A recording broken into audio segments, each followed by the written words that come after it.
Calon Wali Kota Medan Riko Waas kembali bersilaturahmi dan menyerap aspirasi masyarakat Kota Medan. Riko berkampanye di depan ratusan ibu pengajian di Kecamatan Medan Denai untuk menyampaikan visi misi jika terpilih menjadi Wali Kota Medan. Warga yang antusias dengan kedatangan Riko juga menceritakan masalah yang mereka hadapi, khususnya di Kecamatan Medan Denai. Dalam kesempatan tersebut, Riko kemudian memperkenalkan salah satu program kerjanya jika terpilih menjadi Wali Kota Medan. Program tersebut dinamakan Curhat Wali Kota.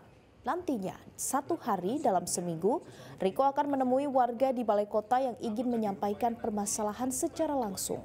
Menurut Riko, hal ini dilakukan karena setiap daerah memiliki permasalahan yang berbeda dan memberikan kesempatan pada warga untuk menyampaikan secara langsung kepada wali kotanya.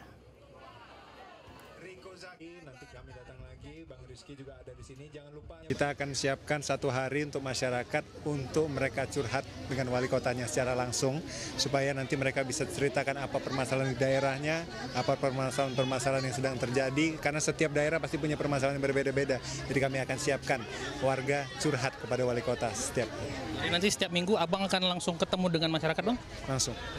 Kecuali ada halangan tertentu. Tapi kita akan siapkan setiap minggunya kita akan masyarakat boleh curhat dengan wali kotanya. Jelajahi cara baru mendapatkan informasi. Download Metro TV Extend sekarang.